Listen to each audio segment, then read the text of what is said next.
Pues nada, ya sin más, pues vamos a dar comienzo, ¿no?, a este nuevo webinar. Así que, bueno, pues bienvenidos todos una vez más, ¿no?, a esta serie formativa estamos desarrollando Martínez Blanco Abogados de forma gratuita para todos vosotros.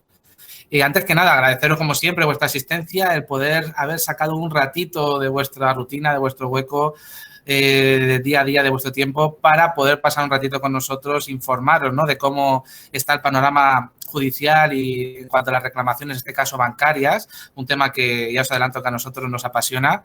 Y bueno, en este caso, para todos aquellos que no nos conozcáis, pues bueno, somos Martínez Blanco Abogados, somos despacho líder en el Mediterráneo en reclamaciones bancarias y contamos con sedes físicas en Alicante, Mallorca, Ibiza, pero además trabajamos a nivel nacional, ¿no? Esta serie de webinars que estamos desarrollando nace, evidentemente, al calor de la multitud de preguntas y cuestiones que todos los días pues, nos vais haciendo, ¿no?, en esas primeras visitas, cuando os entregamos los estudios y cuando van pasando los meses dentro de un procedimiento judicial de reclamación, ¿no? Entonces, hoy, especialmente en cuanto a las reclamaciones bancarias, es un tema que a nosotros especialmente nos apasiona, así que así os informamos y os advertimos, ¿no?, puesto que si hay algún banquero entre nosotros, pues a lo mejor no va a ser la conversación lo más agradable posible, ¿no? Pero es algo que nos apasiona, que desde el año 2010, prácticamente desde el nacimiento de nuestro despacho, pues hemos llevado por bandera, ¿no?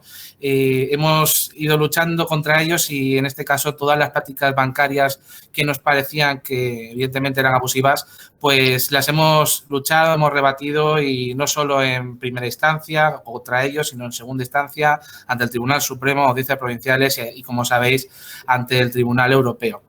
Así que, sin más, paso a presentaros un poquito, bueno, quiénes somos, en ese sentido, quién vamos a estar hoy aquí con vosotros. En primer lugar, Francisco García Prats, abogado de Martínez Blanco Abogados. Buenas tardes y bienvenido, Francisco. ¿Qué tal? Buenas tardes. Como siempre, un placer de poder contar con tanta gente que se apunta a este tipo de cursos, este webinar que hacemos habitualmente y que siempre puede servir mucho para que gente que no sepa o no tenga conocimiento de lo que tienen sus préstamos, en este caso en sus préstamos, pueda ir un poco más allá y pueda saber exactamente qué es lo que tiene, cómo reclamarlo y ayudarles un poco más. Eso es. Por otro lado, Cristian Ormeño Marcos de León, abogado también de Martínez Blanco Abogados. Buenas tardes y bienvenido, Cristian. ¿Qué tal? Muy buenas tardes. Muchas gracias. Pues un placer volver aquí a esta serie de webinars. La verdad que contento y nada, pues deseoso de empezar y pues de poder mostrar un poquito esa formación que hoy tenemos con pues, derecho bancario, con este tipo de reclamaciones y sobre todo pues poner en situación a toda la gente que pueda estar preguntándose a día de hoy si tiene un préstamo o una serie de escrituras o cuestiones con el banco, si son correctas o no. Lo sabremos. Eso es. Muy bien. Y por otro lado, Alejandro José Fuentes Martínez, del equipo de comunicación y marketing de Martínez Blanco Abogados, que estará con nosotros guiando este webinar y recogiendo todas vuestras preguntas. Buenas tardes. Bienvenido, Alejandro. ¿Qué tal? Muy buenas tardes a todos. Pues sí, Alberto, como comentabas, vamos a intentar moderar un poco y coordinar esta conversación. Y si te parece, voy a pasar a explicar las normas que tiene este webinar, que al final son muy sencillas y son un poco para el funcionamiento del propio curso, de la propia charla, y que nos van a facilitar mucho a todos la participación. El webinar, para los que sea la primera vez que participáis en uno de estos webinars de Martínez Blanco Abogados, empezará con una pequeña parte expositiva en la que nuestro equipo experto jurídico va a exponer pues, los principales ítems y los principales elementos del tema que nos ocupa hoy. Y durante esa exposición, a través del chat en el que ya os hemos saludado y os hemos lanzado un primer mensaje, podéis dejarnos todas vuestras dudas pues, relacionadas con estos temas de reclamaciones bancarias. A lo largo de la propia conversación y especialmente al final del webinar, pues las resolveremos todas en directo. Así que cualquier duda que tengáis sobre vuestro caso en particular, sobre un concepto, sobre qué puedo reclamar o qué no puedo reclamar, desde ya mismo nos la podéis dejar en el chat y a medida que avance el webinar os la vamos a ir resolviendo, pues como decimos, aquí en directo. Perfecto, muy bien. Pues nada, si os parece, comenzamos este webinar, ¿no? En primer lugar, vamos a hablar de la Unión Europea, ¿no? Lo importante que es, en este caso, la Unión Europea en el derecho bancario. Y es que siempre desde aquí, desde nuestro despacho, vamos a hacer una lectura siempre mirando hacia Europa y no mirando solo en los escalones de los juzgados de primera instancia y audiencias provinciales, incluso del Supremo. Que bueno, pues como todos sabéis, el recorrido que ha habido en estos tiempos en cuanto a la cláusula suelo, como por ejemplo, en cuanto a los propios gastos, incluso ahora el IRPH, ¿no? Siempre digamos, ha pasado en una primera instancia, ha subido a audiencias provinciales que, bueno, pues algunas de ellas han pasado el filtro para moverlo hacia el Supremo y el Supremo español, pues siempre ha hecho una lectura pro banca que nos ha obligado siempre a acudir a los tribunales, en este caso al Tribunal de Justicia de la Unión Europea, presentando cuestiones prejudiciales que pudieran dar luz, ¿no?, a ese derecho que el Tribunal Supremo, pues, intenta aplicar en el Estado español, olvidando, pues en este caso, el derecho de la Unión Europea. Si nos vamos un poquito atrás, ya fue la misma cláusula suelo, si recordáis, en el año 2013. Por un lado, ya nos dijeron que nos devolvían, pero solo una parte de lo que era la cláusula suelo, a pesar de que declaraban claramente que era abusiva. Luego, hasta que no llegó el año 2016, no se obtuvo la primera sentencia del Tribunal de Justicia Europea que decía que nada de eso, que era abusiva claramente y que además se tenía que devolver no solo una parte, sino todo lo que se tenía que devolver, que se había cobrado de más por los bancos, ¿no?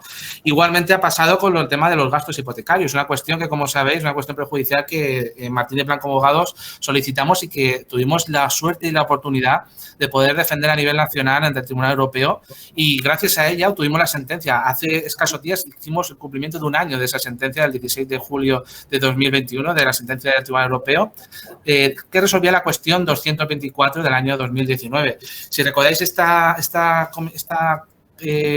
cuestión prejudicial, lo que resolvió es que la comisión de apertura, que hasta ese momento el Tribunal Supremo decía que no se daba, que no se devolvía, ese cobro que nos hacían por concedernos la hipoteca, que nos cobraban una comisión, el Tribunal Supremo nos decía que no. Pues bien, tuvimos que acudir a Europa y Europa ha dicho nada de esto. O sea, es un cobro que nos está haciendo de forma arbitraria el banco, que aparte el banco cobra un beneficio por parte de los intereses y que efectivamente se tiene que devolver, ¿no? Por otra parte, los gastos hipotecarios, los gastos de notaría, registro, gestoría, inicialmente se devolvían todos, incluido el impuesto a JE, pero luego el Tribunal Supremo en el año 2019, el 23 de enero del 2019, hizo una sentencia que muy relacionada con la Comisión Europea, en la que limitaba muy claramente a la baja la devolución, ¿no?, que tenían que hacer los bancos por estos conceptos, ¿no?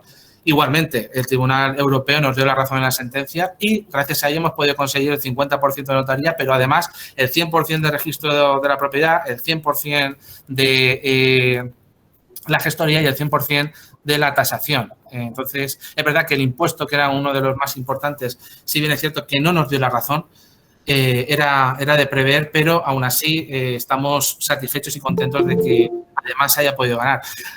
Por otra parte, además, esa misma sentencia que de hace un año que tenemos en el despacho, se ha podido conseguir que a los bancos se les condenen costas. Es decir, que si un consumidor tiene que defenderse en tribunales por culpa de que le han aplicado una cláusula abusiva, pues oye, que si le gana, que además le paguen los gastos de abogado, procurador, etcétera, ¿no? Evidentemente, esto es algo que parece básico, que así está establecido en nuestro ordenamiento jurídico, pero parece que cuando se trata de la banca, en nuestro ordenamiento jurídico, pues conforme van subiendo escalones, parece que eso se va disuadiendo. En cambio, si fuéramos un particular contra un particular, las costas serían, vamos, como una espada de Damocles y no se obviarían. Pero cuando hablamos de banca, pues parece que a veces se aplican criterios diferentes. Afortunadamente lo conseguimos establecer y desde ese momento se condena en la gran mayoría de los casos, siempre y cuando sean casos que se hayan estudiado previamente y que así se hayan determinado. La mayoría de los casos no solo conseguimos la nulidad de los gastos, sino que además conseguimos la devolución que he comentado y que se condena al banco a las costas procesales, ¿no? Entonces, tenemos que dar gracias, ¿no?, en este caso al derecho de la Unión Europea por este mismo motivo, ¿no?, porque siempre tenemos que mirar hacia ellos para que, evidentemente, nos puedan dar ese amparo total. Tenemos también que no olvidarnos de esos consumidores que se han quedado en el camino, es decir, aquellos que cuando iniciaron su procedimiento, pues hubo una cuestión prejudicial, hubo una sentencia del Supremo que dijo que no, luego que sí. hay mucha gente que se ha quedado en el camino o que se ha tenido que conformar con una sentencia que les daba menos cosas. Evidentemente es algo que realmente es lo que ahora mismo estamos también luchando, que esas personas, esos consumidores que inicialmente reclamaron, también puedan ver en un futuro, ahora que ha cambiado la jurisprudencia y que ahora sí que pueden reclamar más de lo que realmente les dio la justicia, pues que ahora sí que puedan iniciar eso, ¿no? En ese camino estamos trabajando para intentar romper el concepto de cosa juzgada en casos concretos como este. Así que también no tenemos que olvidar, ¿no? También de dar las gracias a los jueces que nos elevaron estas cuestiones, ¿no? Pues en este caso, el juzgado número 17, pues oye, tuvo la valentía, viendo claramente lo que estaba pasando, del 17 de Palma de Mallorca, hablo concretamente, de elevar esta cuestión. Por otro lado, en cuanto a Europa, IRPH, ¿no? La batalla IRPH todavía continúa a pesar de que estamos ya en el año 2021 y hace casi, diría que 10 años de que empezó la batalla IRPH. Tenemos, como sabéis, la cuestión prejudicial de ahora mismo, la 655/2020, que elevó el juzgado número 38 de Barcelona, y la nuestra propia, la que elevamos desde el despacho Martínez Blanco a través del juzgado de primera instancia número 2 de Ibiza. Así que nuevamente volvemos a estar en Europa defendiendo los intereses de los consumidores, en este caso contra la cláusula IRPH. Así que, de todas maneras, ahora luego pues comentaremos ya un poco en profundidad cada una de estas cláusulas, pero no queríamos comenzar este webinar viendo que nuestra perspectiva como letrados y personas que estamos todo el día batallando contra las cláusulas abusivas bancarias, pues vierais un poquito la perspectiva desde nosotros, desde donde nosotros miramos el derecho de la Unión, ¿no?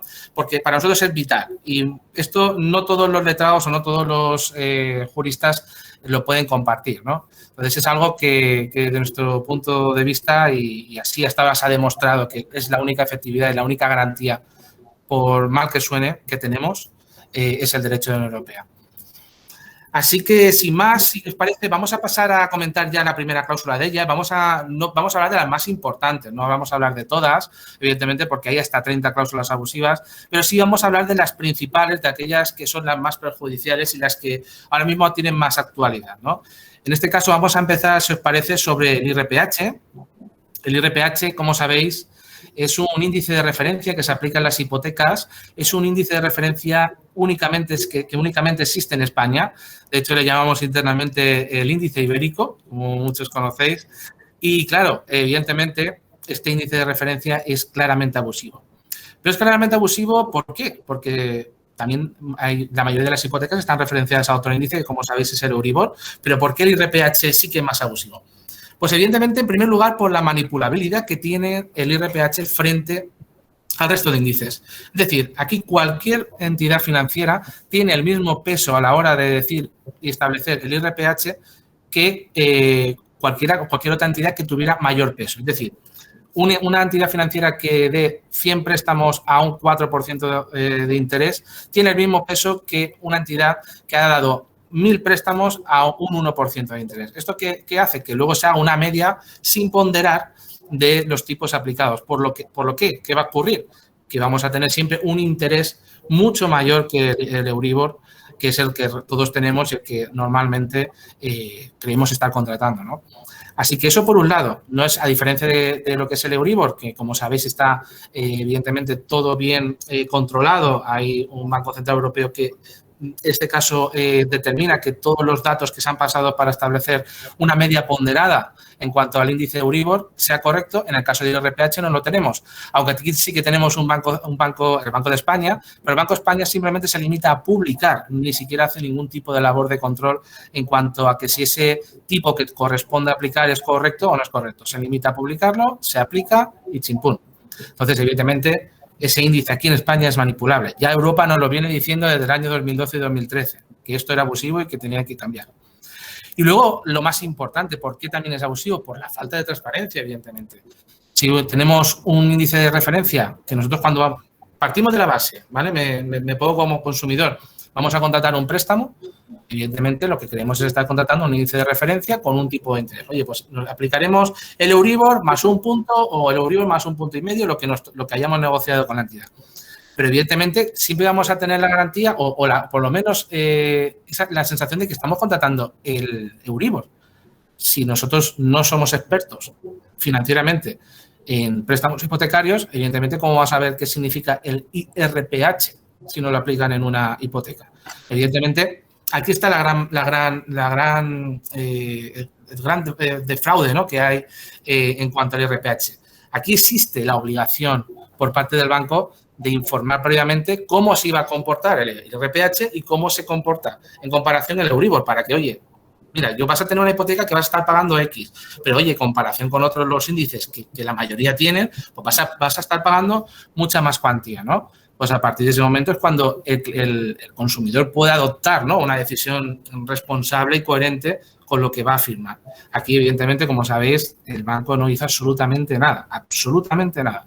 De hecho, más del 90, diría más del 99, casi el 100%, pero vamos a dejar alguna salvedad, no informó, no dio ningún tipo de documentación previa, ni siquiera advirtió de que en cambio que en vez de aplicar el Euribor iba a tener el IRPH. Entonces, eso, ¿en qué se traduce? Pues evidentemente se traduce en que vamos a estar pagando una media de 2 puntos por encima de interés en comparación con el Euribor. Y eso traducido a lo largo de los años, estamos hablando de que, por ejemplo, una hipoteca media de 150.000 euros, vamos a estar pagando por encima de 30.000 euros más de lo que pagaría un consumidor si tuviese una hipoteca referenciada a Euribor. Evidentemente, esto es algo brutal, ¿no?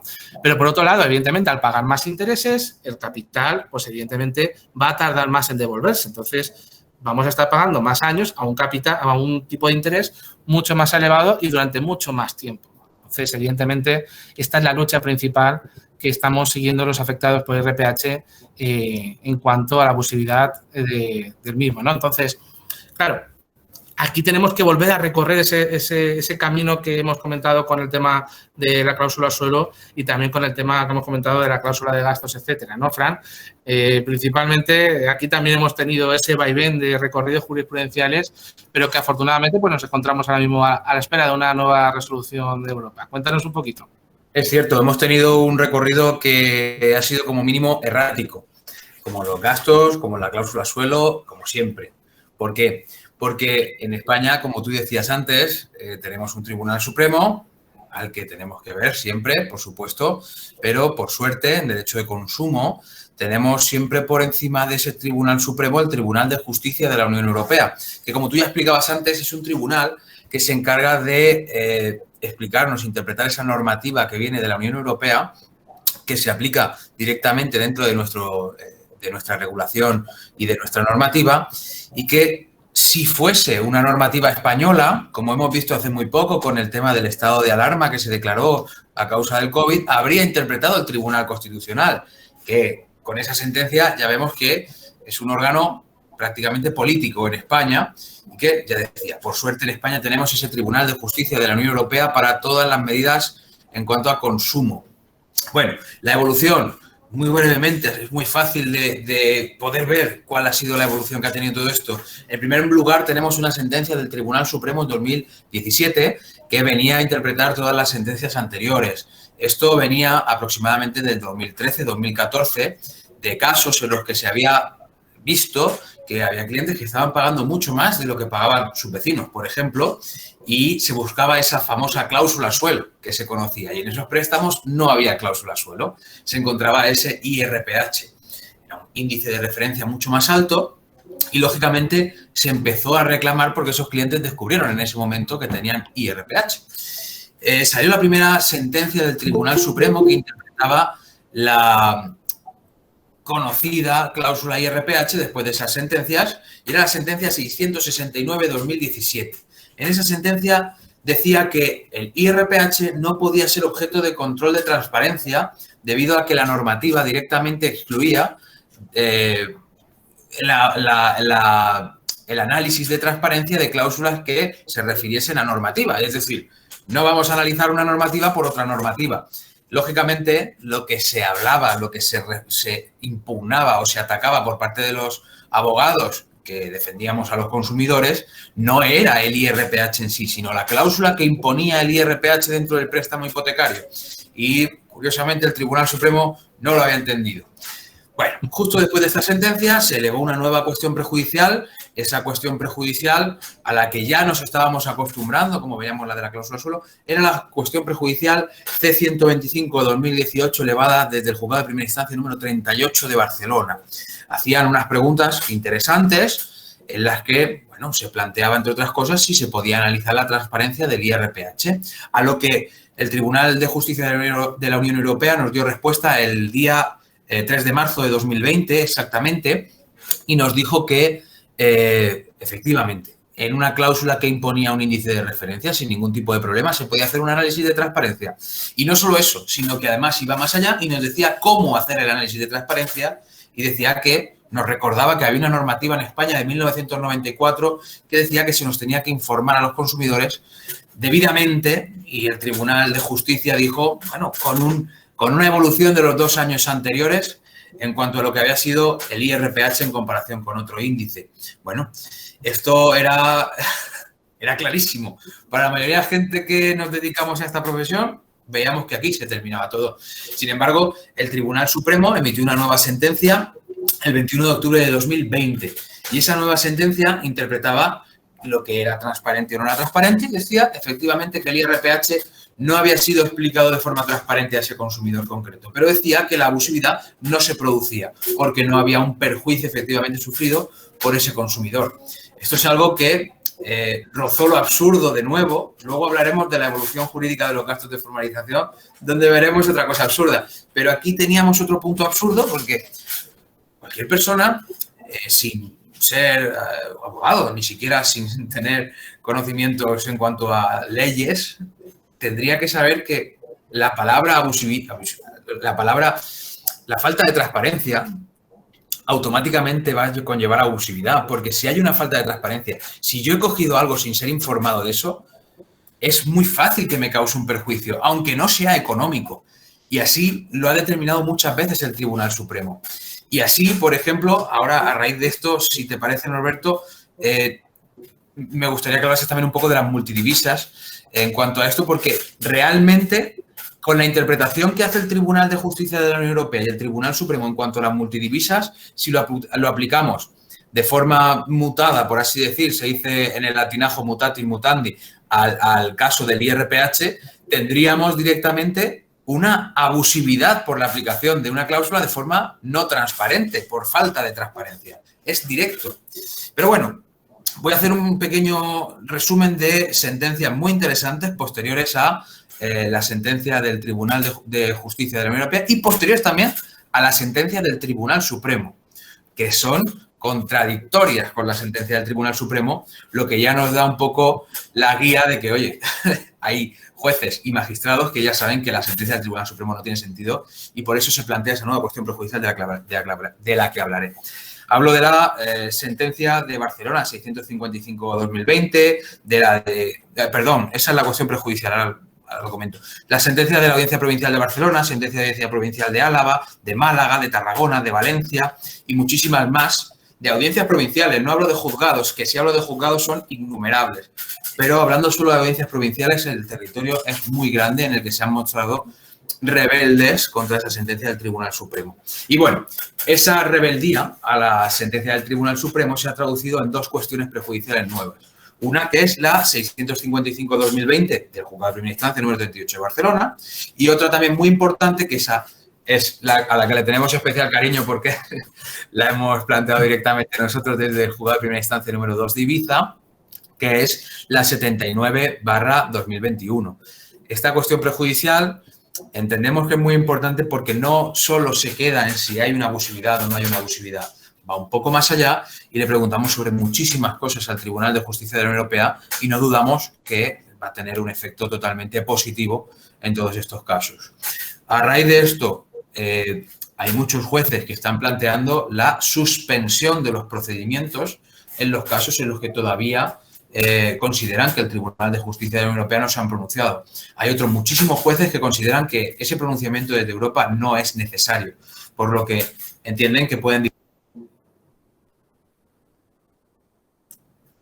Y en esos casos esos son los que podemos llegar. Perdón, que se me está desactivando el micrófono. Te perdemos, Fran, te hemos perdido un momentito. Sí, se me está poniendo el silencio del micrófono, no sé lo que pasa. Bueno, resumidas cuentas. Tenemos esa cantidad de jueces que ya saben, ya ven que el criterio seguido por el Tribunal Supremo no es correcto y, por tanto, se están posicionando en contra de ese criterio y tenemos la suerte de que hemos planteado esa nueva cuestión prejudicial que sin duda va a darnos todas las posibilidades de una muy buena reclamación. Es por eso que además ahora es un buen momento para hacer una reclamación como esta. No hay una especial saturación en los juzgados debido al miedo que algunos tienen en cuanto a esto y que en todo caso es totalmente infundado para casos como este, ya que si estudiamos bien el caso, si vemos bien esa abusividad, si vemos bien el perjuicio sufrido, si vemos bien esa falta de transparencia, no tiene que haber ninguna duda de que podemos hacer una buena reclamación en cuanto a esto y de que dentro de muy poco incluso el Tribunal Supremo va a tener que reconocer esa abusividad. Sí, no, estoy totalmente de acuerdo, Francisco, estoy totalmente de acuerdo y, vamos, la cuestión prejudicial que hemos elevado yo creo que deja muy claro, ¿no? Hay muy poca escapatoria de interpretación al Tribunal Europeo para que se pronuncie sobre claramente en este caso el IRPH. Lo que has comentado muy importante, el tema de las suspensiones. Evidentemente eso va a hacer que aquellos que estéis reclamando y consigamos la suspensión es algo muy positivo, pero también vamos a entrar digamos, añadir más meses, ¿no? Para que se resuelva esa reclamación. Es algo perjudicial porque, evidentemente, estamos alargando, pero muy beneficioso porque nos está dando la garantía de que lo que se resuelva sea realmente lo que dice Europa y no lo que diga un magistrado o ahora el Tribunal Supremo y luego diga otra cosa en la audiencia provincial y entremos, mientras tanto, en recursos de apelación, etcétera, que nos lleven, evidentemente, pues al recorrido que hemos tenido, por ejemplo, en el tema de gastos, ¿no? Que pareció algo, o sea, ocurrió algo muy, muy similar. Lo que comentabas, Francisco, también muy relacionado con el tema multidivisa. La hipoteca multidivisa, como sabéis, es una hipoteca de las más sangrientas económicamente hablando, ¿no? Si aquellos que hayáis tenido oportunidad de conocer una hipoteca multidivisa, sabéis y habéis sufrido claramente cómo de grave es, ¿no? Así que en este caso, la hipoteca multidivisa, muy brevemente, pues se trata de una hipoteca igual que cualquier otra, pero tiene la peculiaridad de que en vez de estar contratando un préstamo, por ejemplo, en euros, es decir, yo pido un préstamo de 100.000 euros, pues estamos haciendo un préstamo por su equivalente, por ejemplo, en otra divisa, por ejemplo, en yenes japoneses o francos suizos, que son las divisas más comunes que hemos encontrado en hipoteca multidivisa. Vale, esto a priori no es malo, ¿no? Podemos contratar con una hipoteca referenciada a otra divisa y bien. Pero ¿cuál es el grave problema? Que evidentemente nosotros vamos a pagar en euros. Es decir, nosotros aquí en España cobramos, por ejemplo, de nuestro sueldo en euros y para pagar esa hipoteca tenemos que hacer un cambio de divisa, por ejemplo, a los yenes japoneses para hacer el pago mensualmente. Se hace a través de una cuenta de divisas que normalmente el banco nos obliga a hacer con sus comisiones, gastos, etcétera.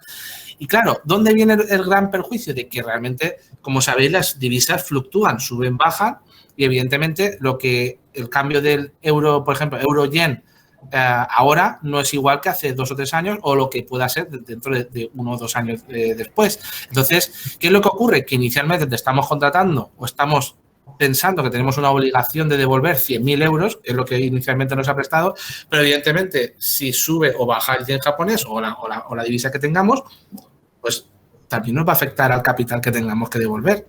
Aquí está el problema. Aquí no está el problema en comparación con el IRPH de que suba o baje el tipo de interés que tenemos establecido. Aquí el problema es que el interés está establecido, pero lo que sube y baja es realmente el capital, que es algo todavía muchísimo más perjudicial.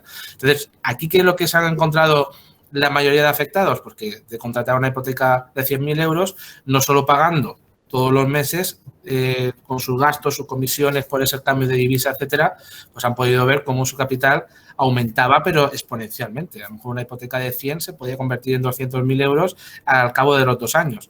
Tenemos que recordar también que estas hipotecas se ofrecían por parte de los bancos y justo en el momento en que el Euribor estaba empezando a descender. Estamos hablando del año 2008, en el momento del crash que tuvimos todos, ¿no?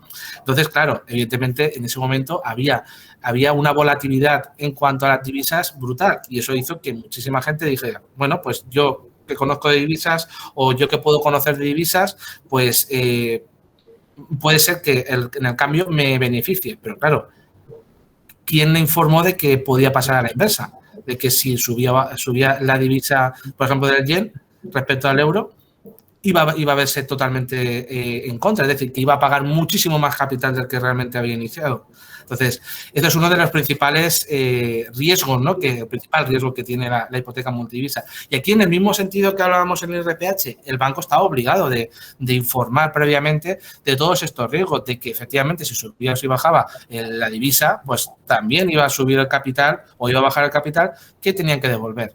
Entonces, aquí las reclamaciones bancarias que estamos trabajando, lo que conseguimos en sede judicial es que se elimine toda referencia a la hipoteca multidivisa y a cualquier divisa que haya, se fija nuevamente el capital que tengo que devolver, pero desde el momento que se inició y en euros, que esto es lo más importante para que no fluctúe ese perjuicio, y luego, pues, evidentemente, fijamos que esas comisiones por cambio de divisas, gastos de mantenimiento de una cuenta de divisas, etcétera, pues tengan que devolverlas el banco, junto a todo lo que ha pagado de más por culpa de esta aplicación de multidivisa.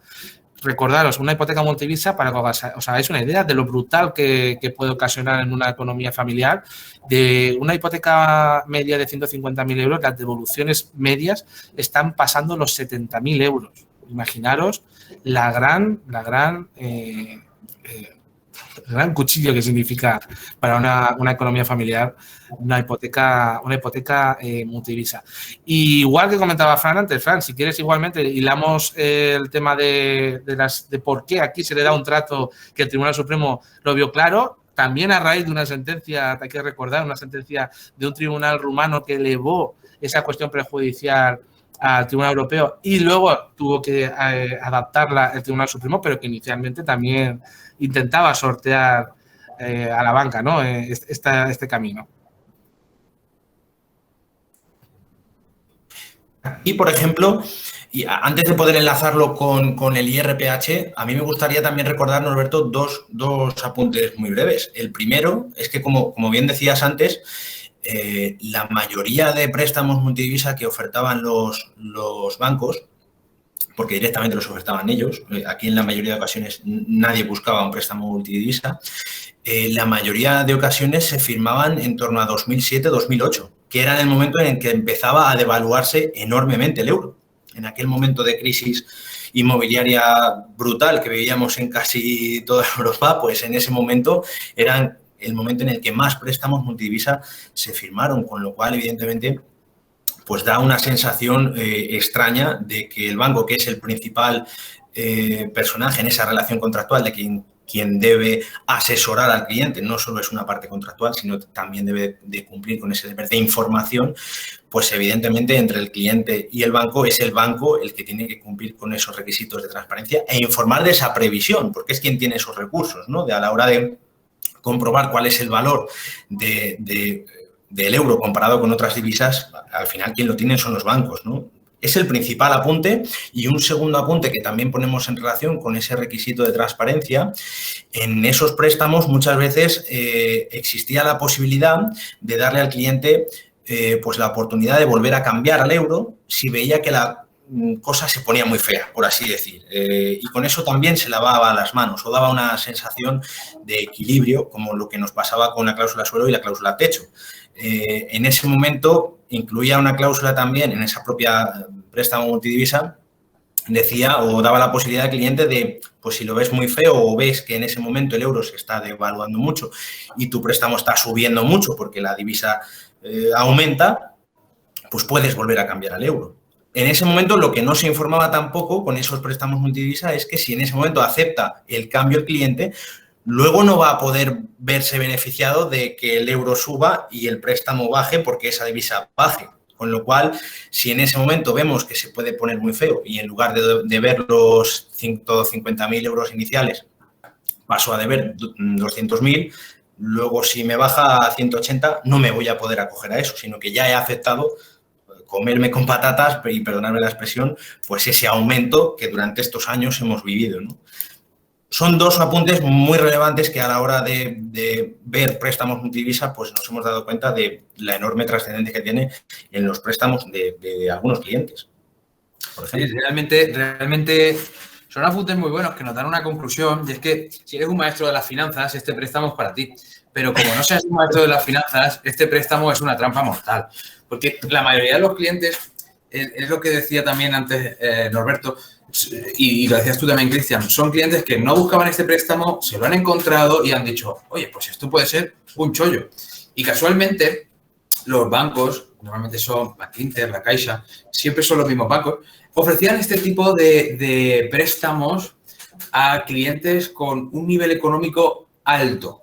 ¿Por qué? Porque ya sabían que estos préstamos iban a tener que ser soportados. Necesitabas un buen riñón para las épocas malas y siempre hacían lo mismo. Hablo de pilotos, hablo de notarios, hablo de abogados, hablo de todo tipo de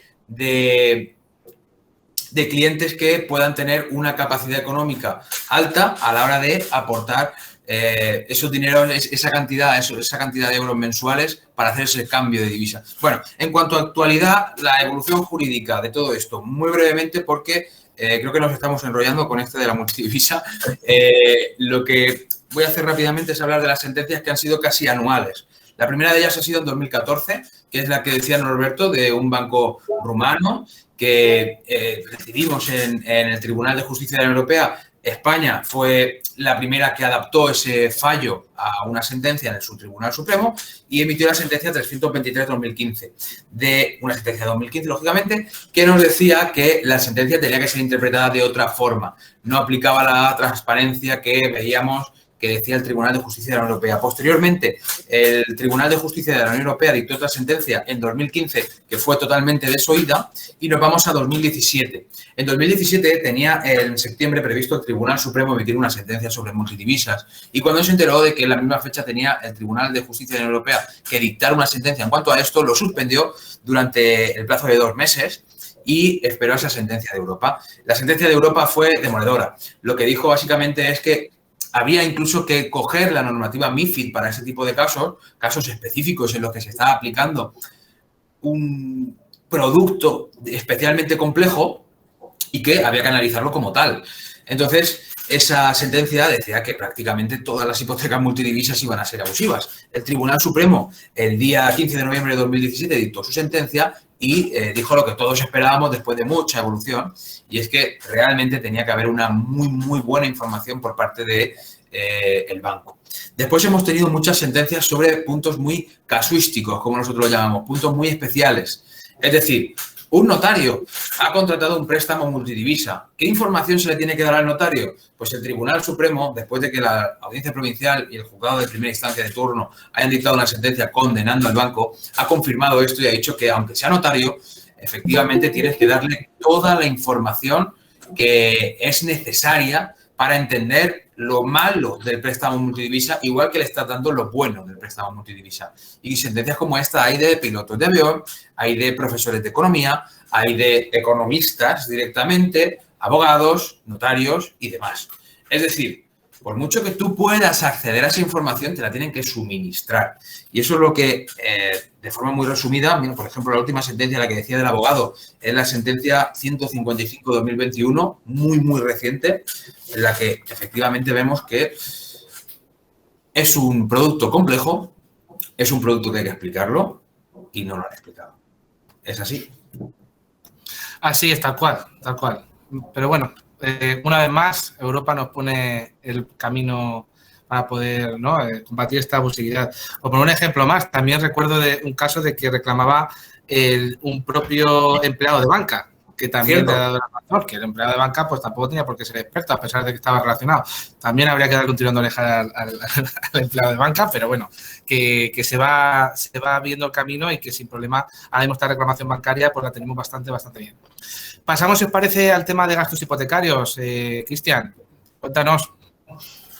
Sí, pues en este caso, igual que hemos visto, bueno, la abusividad que puedan plantear otras cláusulas como la de IRPH, la multidivisa y demás, los gastos hipotecarios es una de ellas también. Aquí ya no solo estamos hablando de la falta de transparencia con la que pueda implicar o incluir, mejor dicho, esa cláusula en la escritura de préstamo del consumidor, el banco, sino ya además estamos hablando del desequilibrio que causa al incluir esa cláusula. Hay muchas veces en las que nos encontramos contestaciones del banco, no solo con gastos, también con comisión de apertura, indicando, es que esto se lo indicábamos al cliente. Ya, pero no vale indicar al cliente, oiga, le vamos a meter una cláusula abusiva y le vamos a quitar el dinero.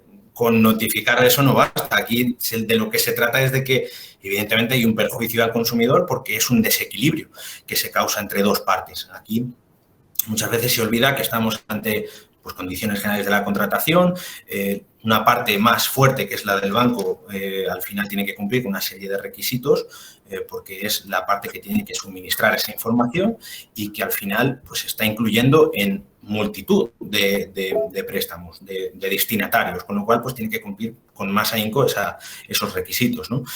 Este es uno de los casos, los gastos de formalización. Y vemos también esa evolución que ha tenido durante estos últimos años. Al inicio no tenía tanto ese carácter de abusivo, sobre todo lo vimos una vez que ya tuvimos esa famosa sentencia de 9 de mayo de 2013 con la cláusula suelo, pues evidentemente ahí también ese fue el detonante para muchísimas cláusulas que luego posteriormente también han sido abusivas y no solo la cláusula suelo, ¿no? Uno de los ejemplos pues, son los gastos hipotecarios. Aquí, por ejemplo, el primer paso que dimos hacia adelante en esta cláusula pues fue la sentencia de 2015 en el Tribunal Supremo, en la que sí que se comenzaba a evidenciar esa abusividad con la que los bancos pues, incluían esa cláusula en las escrituras. Y como decimos, no solamente por no cumplir con esos requisitos de control de incorporación y de transparencia, sino además también por el desequilibrio que se plantea. Y esa es una de las cuestiones que, por ejemplo, nosotros en la cuestión en la que participábamos en Europa, de la que hemos hablado antes, en la sentencia, bueno, que puso fin la sentencia de 16 de julio de 2020, era la cuestión de los gastos de formalización y de comisión de apertura, con lo cual ahora vamos a hablar también de ella en comisión de apertura, la cuestión 224-2019 que mencionaba antes Norberto. En esa cuestión lo que planteábamos también nosotros era, oiga, también si aquí consideramos a que el principal interesado en constituir una hipoteca es el banco, porque al fin y al cabo el banco es quien tiene esa garantía hipotecaria a su favor, pues evidentemente entendemos como equilibrado la cuestión de que esos gastos tengan que ser asumidos por parte del propio banco, ¿no? Y en definitiva eso es lo que ha decidido aquí el Tribunal Europeo. Aquí en esa sentencia de la que hablábamos, de 16 de julio de 2020, se analizaban punto por punto las facturas, los gastos que habitualmente pues, tenemos que asumir a la hora de que el banco nos conceda ese préstamo. Es decir, hablábamos de la factura del propio notario, hablábamos de la factura del registro de la propiedad, de la factura de la gestoría y también, aunque muchas veces parece que es menos importante, pero también la tasación de la propia vivienda para la constitución de la garantía hipotecaria, ¿no? En este caso, pues, por ejemplo, en aquel momento no se tenía tan claro. Desde esa sentencia, pues sabemos que lo primero, la factura de la notaría, podemos conseguir la devolución del 50%, porque aquí, por ejemplo, las dos partes son interesadas en pues acudir a la notaría para que el notario dé fe pública y pueda elevar a escritura pública esa escritura. Con lo cual, esa factura no la tiene que asumir íntegramente el consumidor, la tiene que asumir a partes iguales el consumidor y también el banco. Pero, por ejemplo, en las facturas, en las otras, por ejemplo, el registro de la propiedad, esa factura es la más evidente que tiene que asumir el banco, porque al fin y al cabo, para inscribir nuestra garantía hipotecaria, que es con lo que garantizamos esa devolución del préstamo, lo tiene que asumir el banco, porque es el principal interesado, está a su favor esa hipoteca. Por lo tanto, esa era la más clara, por ejemplo, a la hora de cerrar ese debate que teníamos en ese momento, ¿no? El 100% de la factura del registro lo tiene que asumir el banco. Y en el mismo sentido, la gestoría y la tasación. En muchas ocasiones, además, la gestoría es la que impone el propio banco y en algunos casos incluso estaba incluida dentro del propio banco. Lo hemos visto, por ejemplo, en sucursales donde la propia gestoría estaba dentro del propio edificio del banco, ¿no? O pues también en todo caso la factura de la tasación. En cualquier caso, son facturas que van destinadas a esa garantía hipotecaria y que al final, pues tanto el registro como la gestoría como la tasación, con esa sentencia del Tribunal Europeo conseguíamos que se devolviera ese importe al 100%, ¿no? Pues evidentemente ese importe que había tenido que asumir de forma indebida el consumidor estaba en situación de poder recuperarlo finalmente. Y también, pues, aprovechando ese análisis de esa sentencia del Tribunal Europeo, de la cuestión en la que participábamos, pues también hablamos de la comisión de apertura. En la comisión de apertura pasa algo de forma parecida. Son cláusulas muy similares porque son de carácter económico, es decir, nos han supuesto un perjuicio, sobre todo en el momento de abrir el préstamo, tanto la de gastos como la de comisión de apertura. Y aquí incluso tuvimos que lucharlo también porque, bueno, un poquito antes de esa sentencia del Tribunal Europeo, el Tribunal Supremo, de hecho, en una sentencia del 2019, si no recuerdo mal, es la sentencia 44-2019, de 23 de enero, en esa sentencia el Tribunal Supremo lo que establecía, parecía entrever que esa comisión de apertura no era abusiva. De hecho, lo que venía a dar a entender es que formaba parte del precio de nuestro préstamo y, bueno, aquí sí que hay que ponerse un poquito más técnico porque cuando estamos hablando de un elemento principal del contrato de préstamo, como puede ser el precio, no tiene por qué, pero puede ser una barrera para apreciarlo como cláusula abusiva, cláusula y luego abusiva, ¿no? Aquí, por ser elemento del contrato, pues decía el Tribunal Supremo que no podía ser apreciada como abusiva. No tenía mucha lógica, porque evidentemente cuando nosotros pagamos el préstamo ya lo estamos pagando con los intereses todos los meses, con lo cual 2 veces pagar lo mismo no tenía mucho sentido. Y aquí también otra de las cuestiones que presentábamos en esa cuestión prejudicial era que, y así lo concluyó efectivamente el Tribunal de Justicia de la Unión Europea, es que si hay una comisión que me cobran, tiene que estar justificada. No puede estar impuesta a cambio de nada. Es decir, cuando se nos impone una comisión tiene que haber un servicio, una contraprestación, algo que justifique ese pago, ¿no? Esa era la conclusión a la que al final también llegaba el Tribunal Europeo. Al final estamos hablando de una cláusula con la que se nos perjudica económicamente y que supone un desequilibrio. Simplemente porque el banco nos la imponga, tenemos que abonar una comisión a cambio de nada. No, oiga, aquí al final de lo que se trata es de ver si hay algún servicio que la justifique. Si no hay nada durante el procedimiento que le haya acreditado el banco, no nos la pueden cobrar. Tiene que declararse abusiva y tiene que devolverse ese importe.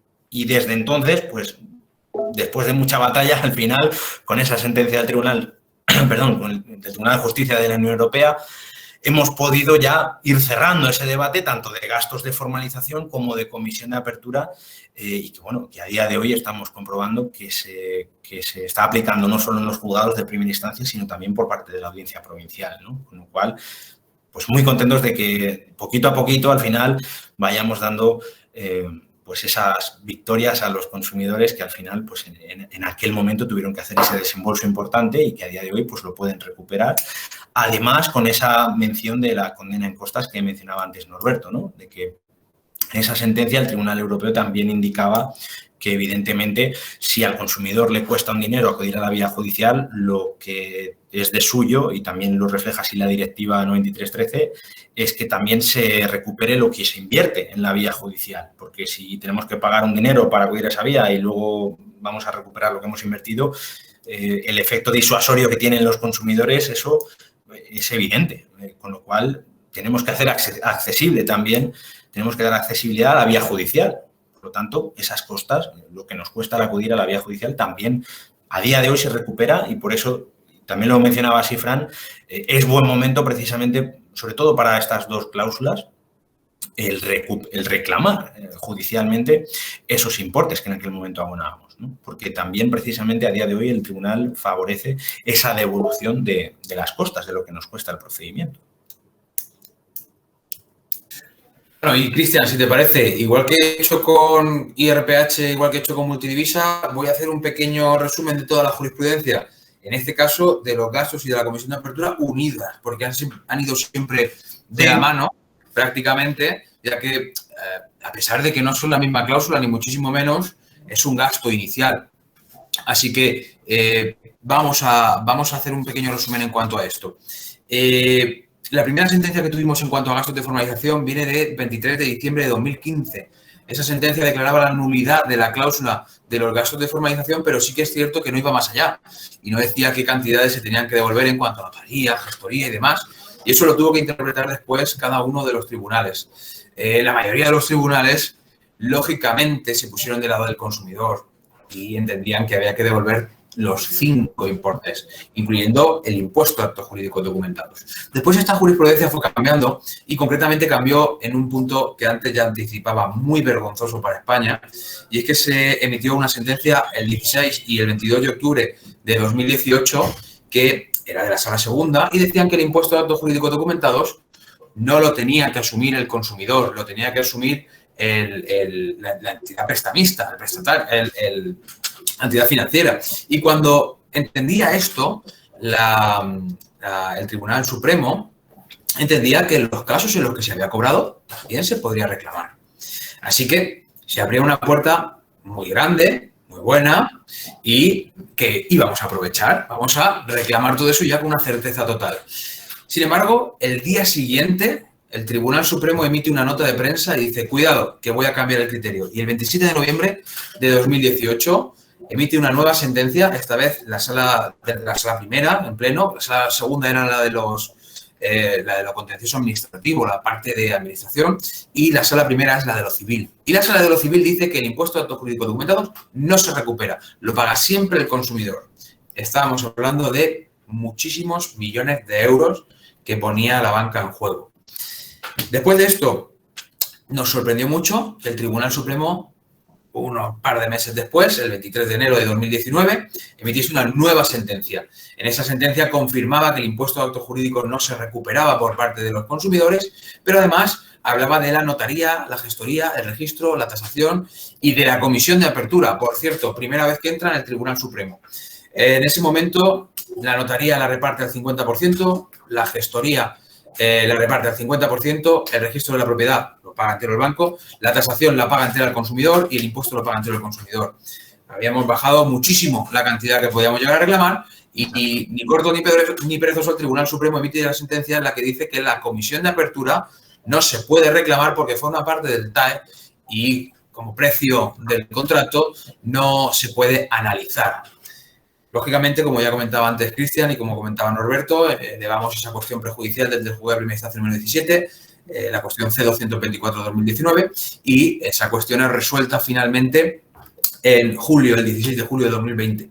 Esa cuestión prejudicial se resuelve en el sentido de las cosas que ya comentaba antes Cristian y lo que ya ha comentado Cristian. Se puede recuperar el 100% de gestoría, registro y tasación, el 50% de notaría y no podemos recuperar el impuesto. No iba a entrar el Tribunal de Justicia de la Unión Europea, Europa, a decir a un país miembro qué tenía que hacer con sus impuestos. Eso, políticamente, bueno. En cuanto al resto, hay una cosa que hemos pasado muy de puntillas, la prescripción. Se habla mucho, ha terminado ya la posibilidad de reclamar la prescripción. Tenemos un Ministerio de Consumo que publicó un tuit diciendo, ojo, que van a terminar la posibilidad de reclamar los gastos de formalización en fecha, no recuerdo, en enero aproximadamente de 2021. Por el tema del COVID se había aplazado y demás. Bueno, esto es absurdo, ¿vale? Y este criterio no es un criterio mío, de Norberto, de Cristian, ni de los abogados consumeristas que llamamos, de esta rama, sino que es un criterio que nos dio el Tribunal de Justicia de la Unión Europea en nuestra sentencia del 16 de julio. Y es un criterio que han seguido prácticamente todas las audiencias provinciales de España. Hablo de la Audiencia Provincial de Vizcaya, la Audiencia Provincial de Ciudad Real, de La Rioja, de Toledo, de Ourense, de Valladolid, de Lugo, de Pontevedra, de Asturias, de Girona, de Soria, de Tarragona, de León, de Lleida. Prácticamente todas las audiencias provinciales de España, bueno, y las que no están en la lista, que hay muchísimas más, se han pronunciado en el sentido de que esa prescripción no se puede dar cuando realmente supone un perjuicio para el consumidor. ¿Cuándo supone un perjuicio? Pues cuando no sabía que se podía reclamar, lógicamente no podemos empezar a contar el plazo de reclamación en 2003, porque hasta 2015 no salió la primera sentencia y hasta 2020 no ha salido la sentencia en la que se deja claro que se puede reclamar esto o lo otro, y lógicamente esto no puede perjudicar al consumidor. No se puede perjudicar al consumidor por esto. Es algo que ya está resuelto y es algo que tendrá que resolver de nuevo el Tribunal Supremo. A raíz de esto, el Tribunal Supremo hace muy poco tenía que pronunciarse sobre esto. ¿Y qué ha hecho?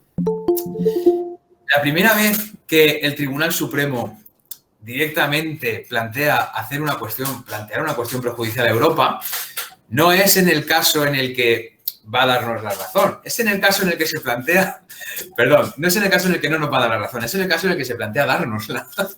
Porque normalmente el Tribunal Supremo, cuando nos va a dar una sentencia por un varapalo, directamente la dicta y punto.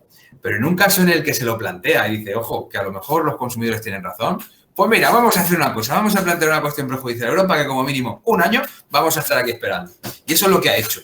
Desde hace aproximadamente un mes se ha planteado una nueva cuestión prejudicial a Europa y hasta ese momento el Tribunal Supremo no se va a pronunciar en cuanto a esto. Por suerte, si en el caso del IRPH que decíamos antes, hay muchos jueces que lo ven claro, en cuanto a los gastos todavía más. Y la grandísima parte de España ve esto claro y ve que esa prescripción no puede actuar en perjuicio de los consumidores. Así que, bueno, así está ahora mismo la jurisprudencia en cuanto a gastos y comisión de apertura. Vamos a hacer un breve repaso del resto de cláusulas abusivas, muy breve, ni un minuto por cláusula. Vamos a hablar de la cláusula suelo. La cláusula suelo, recordamos, es una cláusula en la que se pone un límite a la variación del tipo de interés. Lo más relevante de la cláusula suelo no es la cláusula suelo en sí, eso está muy superado. Lo más relevante de la cláusula suelo es realmente que a día de hoy lo que tenemos es un criterio un poco especial en cuanto a los acuerdos que se hicieron en su momento. No sé si os acordáis que antes estaba hablando tanto Cristian como Norberto de que en un momento determinado había una pequeña duda desde la sentencia de 2013 a la de 2016 sobre si se tenía que devolver o no se tenía que devolver dinero y lo que procediera a la nulidad y punto. Durante ese periodo de tiempo de 3 años, muchos bancos lo que dijeron es vamos a negociar con nuestros clientes, vamos a eliminarles la cláusula suelo y que ellos renuncien a reclamarnos cosas. Y durante todo ese tiempo, muchos clientes firmaron acuerdos para eliminar cláusulas suelo. Esto, el Tribunal Supremo tampoco lo veía malo, lo veía bastante bien. Y lo que pasó fue que al final se tuvo que elevar otra cuestión prejudicial a Europa y Europa nos dijo, vale, los acuerdos son válidos, pero para que un acuerdo sea válido tiene que ser informado al cliente. Igual que se habría informado esa cláusula suelo. Así que, si usted como banco coge y le dice a su cliente que va a renunciar a 5.000 euros y va a renunciar a una devolución de X dinero y que no va a bajar más su préstamo, bueno, pues entonces hay una información suficiente porque hay un asesoramiento y demás. Pero si no hay esa información, evidentemente el acuerdo no es válido. Pues en un caso como este lo que tenemos es, en la mayoría de las ocasiones, un acuerdo no válido porque casi nunca se ha informado al cliente de eso. Eso en cuanto a lo más relevante en cuanto a la cláusula suelo. Por otro lado, es importante que hablemos de las comisiones por posiciones deudoras también muy brevemente. Hay mucha gente que no sabe que se comete un abuso por parte de las entidades financieras cuando todos los meses, si nos retrasamos un par de días en pagar nuestra cuota, nos cobran 39 euros, 45 euros o incluso 49 euros que hemos visto por parte de las entidades financieras. Podría hablar de una concretamente, pero es que son todas. Cuando nos retrasamos, automáticamente nos cobran esta comisión. Y es precisamente ahí donde vio el Tribunal Supremo la abusividad. Es un proceso automático de cobro por parte de la financiera. No hacen nada para generar ese gasto. Otra cosa diferente sería que hubiese un trabajo detrás de ese gasto, de esa comisión. Entonces sería perfectamente legítimo. Pero para el banco no supone absolutamente nada. En tercer lugar, en cuanto a cláusulas, bueno, esa se declaró abusiva en 2019 y desde entonces el criterio no ha cambiado absolutamente nada. Dos cláusulas que son bastante interesantes. Hemos hablado del IRPH, pero no hemos hablado de una cosa que nosotros la bautizamos como apéndice de congelación. La cláusula de IRPH, aparte del IRPH entidades, que es el que a día de hoy se aplica, también puede aplicar el IRPH cajas o el IRPH de bancos. El IRPH de cajas y el IRPH de bancos se eliminaron en septiembre de 2013 y desde entonces todos los bancos prácticamente han cambiado el IRPH de cajas y el IRPH de bancos por el IRPH de entidades. Pero hay algunos bancos que no lo han hecho y concretamente han aplicado una cláusula que es apéndice de congelación. Desde que se eliminan esos tipos de interés, te lo congelo y hay clientes que a día de hoy están pagando un 4% de interés referencial más el diferencial correspondiente. Cuando recuerdo, a día de hoy el IRPH entidades está en el 1,5 aproximadamente y el Euribor está en el menos 0,5. ¿Vale? Es como una cláusula suelo, pero más encubierta todavía. De hecho, la mayoría de despachos de abogados no la han localizado y hemos visto sentencias que han hecho auténticas carnicerías con préstamos hipotecarios porque no se ha hecho una buena reclamación en cuanto a eso. Es importante saber qué cláusula es, cómo atacarla y lo que supone en el préstamo hipotecario. La verdad es que, a modo de resumen, os tengo que decir que es un muy buen momento en cuanto a todas estas reclamaciones. En cuanto a algunas de ellas, estamos esperando la sentencia del Tribunal de Justicia de la Unión Europea, que ya ha sido anticipada por otras resoluciones anteriores. En cuanto a otras, ya tenemos jurisprudencia estable. Si se hace una buena reclamación, es muy difícil que salga mal. Se tiene que hacer un buen estudio, se tiene que hacer un buen planteamiento del caso y se tiene que llevar bien a la práctica. Si todo eso se hace, al final el caso no puede salir mal.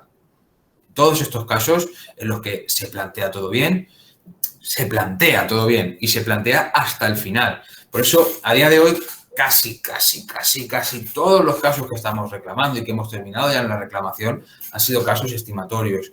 Además, nos hemos aprovechado por esa jurisprudencia del Tribunal de Justicia gracias a esa cuestión prejudicial en la que se condena a los bancos a pagar esos gastos del procedimiento judicial, es decir, recuperamos los honorarios que hemos tenido que desembolsar inicialmente en la mayoría de los casos y la recuperación es prácticamente completa. Así que, a modo de resumen, el mejor resumen que podemos hacer en cuanto a todas estas cláusulas que estábamos viendo es que se pueden reclamar. Se pueden reclamar e incluso, también diré, cláusulas de las que no hemos hablado hoy y cláusulas que todavía no se han reclamado, también se pueden reclamar. Tenemos que estudiarlas bien, tenemos que ver bien qué información nos han dado y tenemos que ver bien cuál es la abusividad de las cláusulas.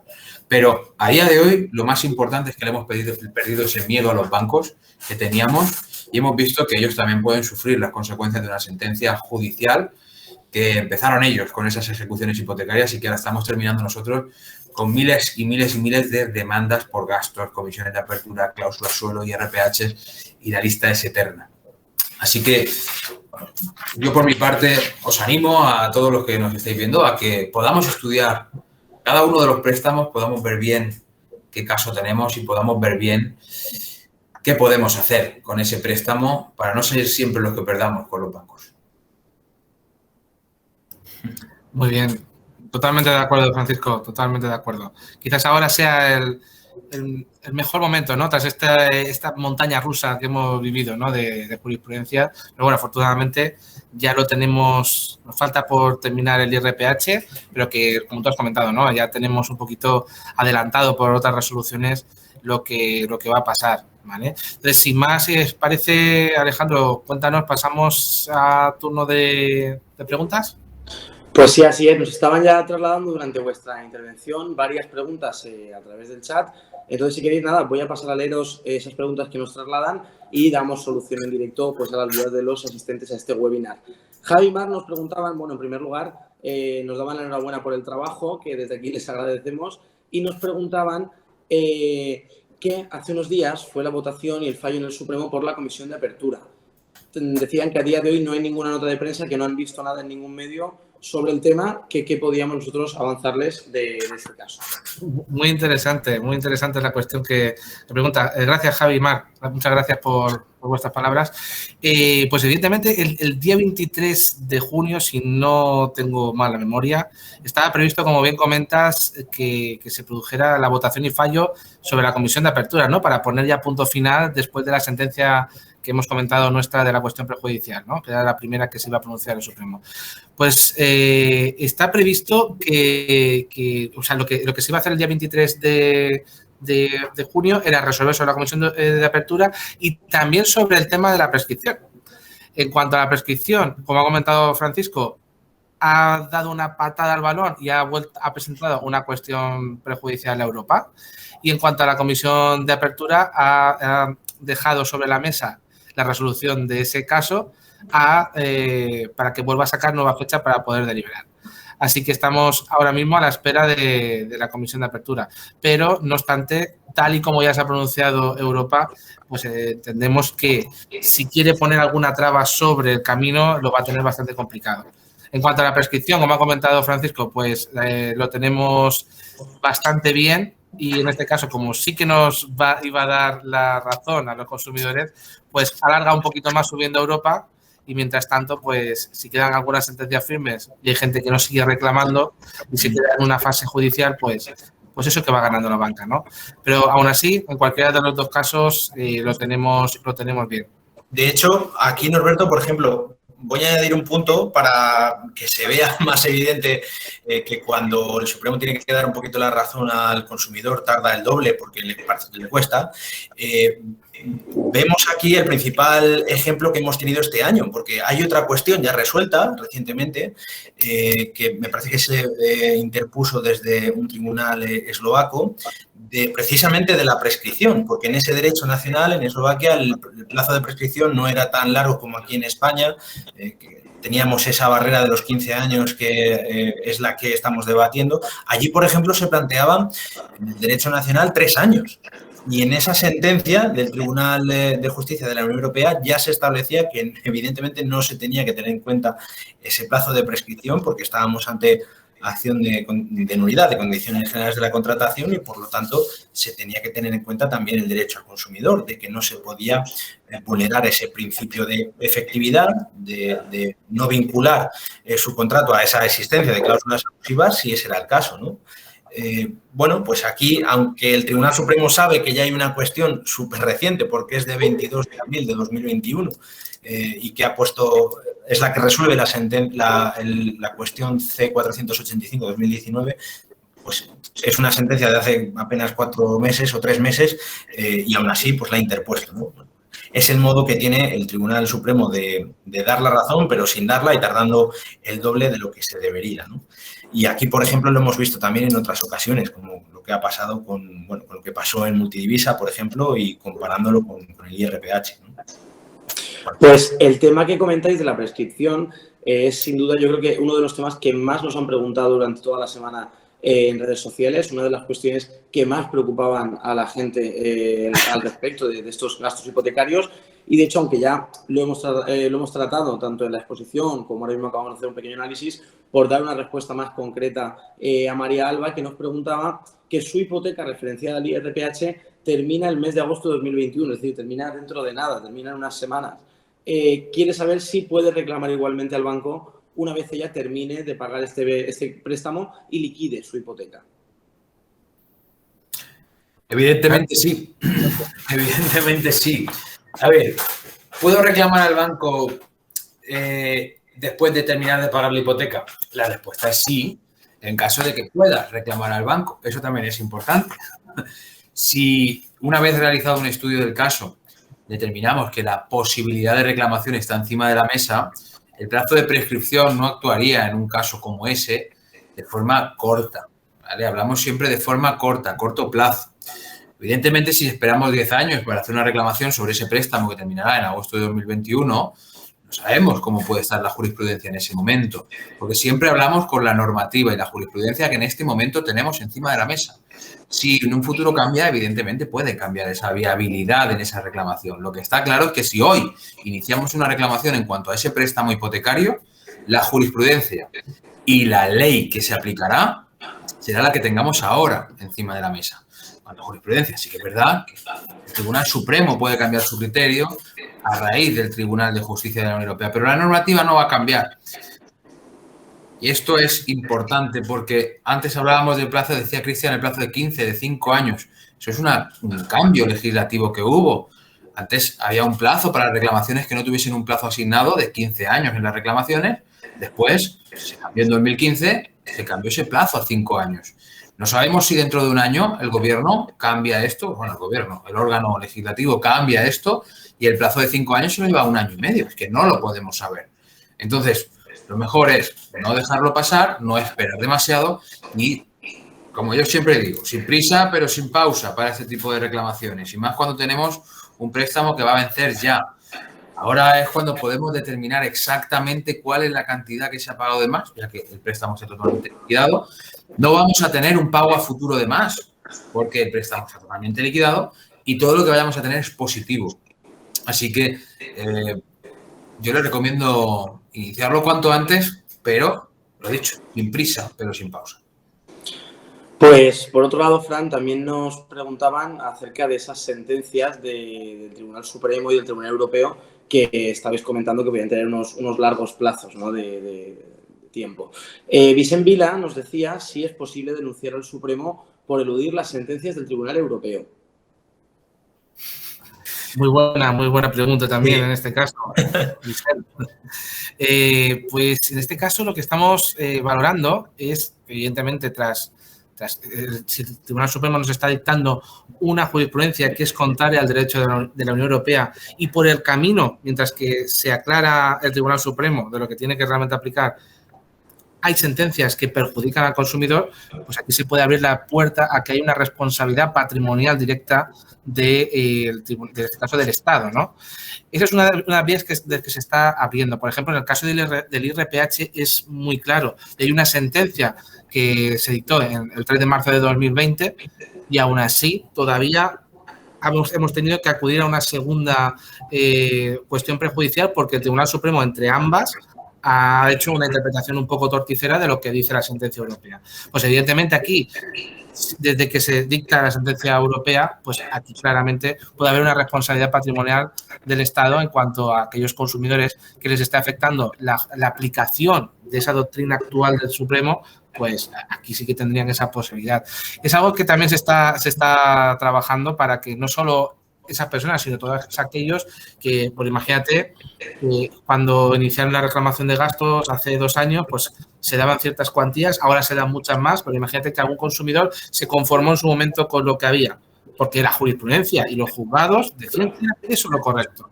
Evidentemente eso se ha demostrado que ahora es diferente, ¿no? Que estaba equivocado ese criterio.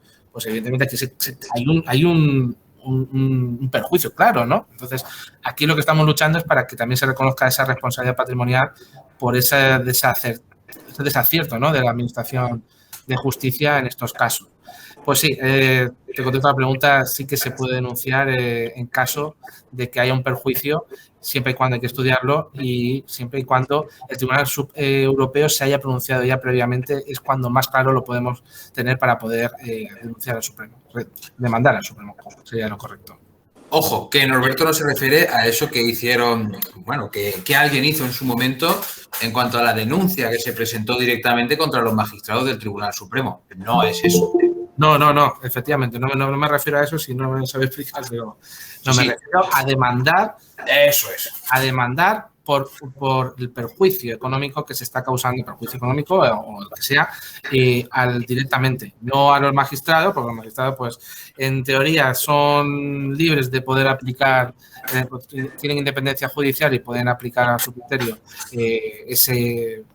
esa doctrina, aunque no estemos de acuerdo, aunque sea contraria a la Unión Europea, ahí sí que no saldríamos, a no ser que haya, evidentemente, de mañana se pueda ver que hay algún tipo de prevaricación, etcétera, que hasta ahora no ha sido demostrada, pero en cuanto a la reclamación patrimonial, es muy diferente a la denuncia esta que hubo, que se conoció por algún otro despacho que interpuso contra los magistrados directamente, que evidentemente, pues, choca un poco con el límite. Podemos estar de acuerdo en algún viento con ese criterio, pero no es acertado, ¿no?, del todo ir contra los magistrados por mucha rabia que nos den. Siempre tenemos que ver el derecho que hay que aplicar, que es la reclamación concreta en cuanto al daño que nos está produciendo la aplicación de esa doctrina incorrecta. Perfecto. Y ya en último lugar, Javi y Mar nos volvían a preguntar en este caso por la cuestión prejudicial que llevamos nosotros en el despacho. Querían saber, pues, si se nos ha notificado fecha en la que se vaya a pronunciar el abogado general y si será a través de un procedimiento acelerado.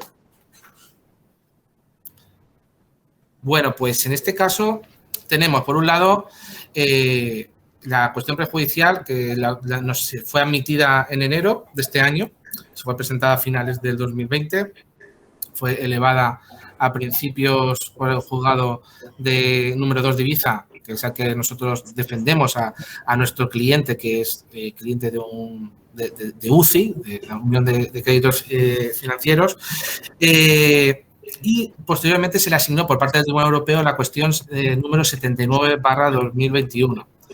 ¿Vale? Entonces, esta cuestión ha sido admitido conjuntamente con la 655/2020, que ya elevó unas semanitas antes el juzgado 38 de Barcelona, el mismo que ya elevó la cuestión prejudicial primera, que se resolvió el 3 de marzo del año pasado. Y en este caso, lo que sí que se nos ha notificado es la admisión. Hoy por hoy todavía no tenemos la fecha general de cuándo se va a pronunciar el abogado general y si es que se tiene que pronunciar el abogado general, porque, ojo, cuidado, en el trámite de la cuestión prejudicial, sí que una cosa, en cuanto al procedimiento, es el procedimiento ordinario, no es un procedimiento acelerado. Aunque sí que lo pedíamos que fuera acelerado, el Tribunal de Justicia ha dicho que por el cauce normal. Pero puede pasar, como nos pasó en el tema de gastos, que no sea necesario que el abogado general se pronuncie, puesto que si ninguna de las partes solicita el trámite de vista o el trámite de conclusiones en vista, ¿vale?, puede omitirse ese paso y pasar directamente a la evaluación jurídica por parte del Tribunal de Justicia, que en este caso espero que así sea, porque claramente es una cuestión plenamente jurídica. Creemos que no se necesita una vista donde se vuelva otra vez a repetir que es el IRPH. Hay que recordar que ya hay una cuestión prejudicial que ya se ha resuelto por el Tribunal de Justicia y lo tienen muy claro. Entonces, si todo va bien y ninguna de las partes, como puede ser el Reino de España o algún banco, decide solicitar la vista, pues en este caso podrá quedar directamente visto para sentencia, nunca mejor dicho, sin que sea necesario el procedimiento del abogado general, acortando claramente los plazos, porque si hay una vista, pues normalmente nos vamos a un torno a unos 16, 18 meses, incluso un poco más. Si es sin vista, como pretendemos, puede ser que antes de final de año, si todo va bien, tengamos ya la resolución del Tribunal Europeo. No obstante, seguiremos como siempre, seguiremos informando de todo conforme vayamos teniendo noticias. Sí, bien, y es cierto, y esto tengo que dejarlo claro, que desde la Secretaría del Tribunal de la Justicia de la Unión Europea se nos ha pedido a todas las partes que se emita la menos información posible a los efectos de poder evitar, yo entiendo, esto no es interpretación mía, a los efectos de poder evitar presiones o poder evitar que los medios de comunicación al fin y al cabo presionen de alguna manera. Eso es una interpretación mía, pero sí que se nos ha pedido que no se difunda y que quede anonimizadas todas las personas que intervienen en el procedimiento. No obstante, todo lo que se pueda contar y que nos deje el tribunal, por supuestísimo que os iremos contando como es debido. Bueno, pues hemos terminado las preguntas que nos habían trasladado las personas que han asistido al webinar a través de este chat. Pero sí queríamos, en este caso, para todos vosotros los que habéis participado, pues aparte de agradeceros, por supuesto, vuestra participación, comentaros que tenemos una promoción especial para vosotros, simplemente por el mero hecho de participar en este webinar. Se trata de un estudio personalizado de vuestro caso, es decir, un estudio sobre vuestro préstamo, ya sea hipotecario o personal, en el que incluiremos 2 visitas con nuestro equipo jurídico. Una primera en la que podréis exponer vuestro caso, en la que podréis traer la documentación que tengáis. Pues recuerdo, por ejemplo, el caso de María Alba, esta hipoteca que está a punto de finalizar, pues podremos hacer ese cálculo exactamente de los importes a devolver o a reclamar. Una vez estudiada esa documentación, el equipo jurídico de Martínez Blanco Abogados elaborará pues, la mejor estrategia jurídica para esa reclamación, evaluará las posibilidades de éxito, la viabilidad de esa reclamación y posteriormente, en una segunda visita, pues se os expondrá ese resultado para que ya vosotros seáis los que decidáis pues qué acciones podemos emprender o qué procedimiento podemos emprender juntos para conseguir pues esa reclamación a nuestra entidad bancaria. Este es un servicio que habitualmente, pues por la complejidad y por el número de visitas que conlleva con nuestro equipo técnico y con nuestro equipo jurídico, tiene un coste de unos 300 euros, pero que en este caso, y a modo pues especial como de sorpresa para las personas que se han apuntado a este webinar y para los que estéis aquí y habéis participado, vais a tener la posibilidad de hacerlo de manera completamente gratuita. Es decir, evaluaremos la documentación, evaluaremos la viabilidad, os contaremos qué posibilidades tenemos de emprender esa reclamación y eso no tendrá ningún coste para vosotros hasta que decidáis pues, emprender ese procedimiento de reclamación a vuestra entidad. Así que yo os animo a que aprovechéis la oportunidad porque al final, por saber si podemos reclamar o no podemos reclamar, no vamos a perder nada, no nos va a costar nada y nos podemos encontrar con que a lo mejor sí que tenemos la posibilidad de recuperar una cantidad pues muy interesante y que seguro que a nadie le viene mal. En ese caso yo os animo a que contactéis con nosotros, ya sea en el teléfono que os aparece ahí en la pantalla que os estamos compartiendo o a través de nuestras redes sociales para poder beneficiaros de esa oferta. Y ya sin más, pues nos vamos a despedir simplemente comentándoos las próximas ediciones, que en el mes de agosto, que sabéis que a nivel jurídico y Finabil no habrá webinar, será el primer mes que vamos a hacer una pequeña pausa y no habrá webinar. Y a partir del mes de septiembre y el mes de octubre volvemos en este caso en el mes de septiembre como de tarjetas revolving en el de octubre. Así que nada, simplemente pues por mi parte ya, Norberto, Cristian, Fran, agradeceros la participación, agradeceros las explicaciones y agradeceros pues esas respuestas, ¿no?, a las dudas de todas las personas que han participado, y a los participantes pues agradeceros también vuestra asistencia y vuestra confianza, que os esperamos para que os podáis acoger a esa oferta y saber si podéis reclamar lo que el banco se haya cobrado de más. Muy bien, pues muchas gracias a todos y igualmente gracias por la asistencia. Nos vemos en las próximas ediciones y cualquier cuestión que tengáis, no dudéis en contactarnos. Gracias, Francisco, Alejandro, Cristian, Vicente, María Alba, Javi Mar. Bueno, muchísimas gracias por vuestra asistencia. Nos vemos en la próxima. Muy bien. Chao. Un placer.